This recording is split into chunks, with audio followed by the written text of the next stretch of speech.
29/5/2024। তো আমাদের সে বুধবার। তো আমাদের আজকের স্পেশাল ব্লকে নিয়ে এসেছি কাঁচা কাঁঠালের মুরগির মাংস দিয়ে বিশেষ স্পেশাল রেসিপি। মূলত আমরা কাঁচা কাঁঠালটা বাজার থেকে ক্রয় করেছি ফ্রেশ দেখে। এটাতে একদম তাজা পাতা লাগানো ছিল দুটো। তো কাঁঠালটা আনার পর আমরা সুন্দরভাবে এটা ধুয়ে সুন্দর করে কেটে এখন দেখছেন গরম পানিতে আমরা বসিয়ে দিয়েছি অলরেডি।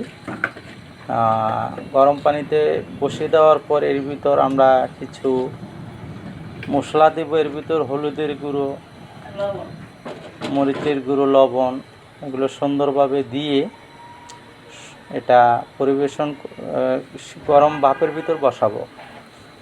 তো এটা যে রান্নার যে রেসিপির যে পদ্ধতিগুলো আমরা মূলত এটা ইউটিউব থেকে অনেকগুলো কাঁঠালের রেসিপি দেখেছি। এর ভিতরে এখনই দেওয়া হচ্ছে হলুদের গুঁড়ো, এরপর মরিচের গুঁড়ো এবং স্বাদ মতো লবণ দেওয়া হবে এরপরে। তো আমরা এটা ইউটিউব থেকে অবশ্যই এটা কয়েকটা রেসিপি দেখেছি কীভাবে রান্না করতে হয়, কীভাবে কী পরিবেশন করতে হয়।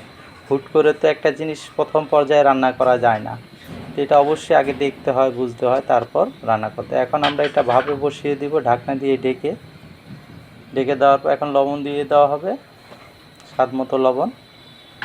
তো লবণটা দেওয়ার পর এখন চুলোর আঁচ বাড়িয়ে দেব এবং একটি ঢাকনা দিয়ে এটা ঢেকে দেব।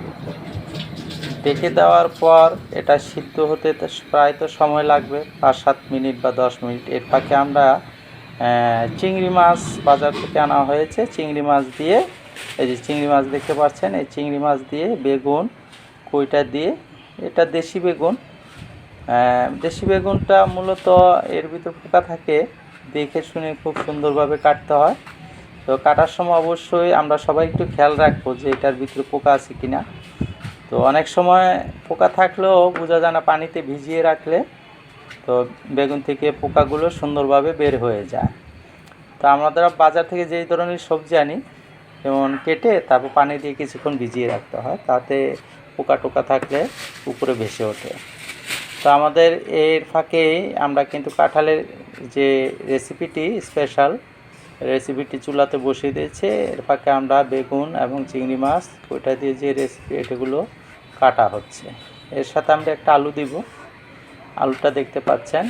তো এটা এর মধ্যে আমাদের কাঁঠালটা সিদ্ধ হয়ে গেছে, এই যে দেখতে পাচ্ছেন সিদ্ধ হয়ে এটা সিদ্ধ হয়ে একদম কষা মাংসের মতো, মাংস ভুনো যেভাবে করে সুন্দর একটি কালার এসে গেছে। এখন আমরা এটা খাওয়ার উপযুক্ত হয়ে গেছে। আমরা কিছুক্ষণ রান্নাবান্না করে এর ভিতর গরম মশলা দিয়ে সুন্দর যে কাঁঠালটা সিদ্ধ করেছি বলের ভিতর রাখা আছে। তা আমাদের আজকের ব্লগটা সবার কেমন লাগছে অবশ্যই লাইক, কমেন্ট, শেয়ার করে জানাবেন। এই বলে আল্লাহ হাফেজ। সবার জন্য সুস্বাস্থ্য কামনা রেখে আল্লাহ হাফেজ।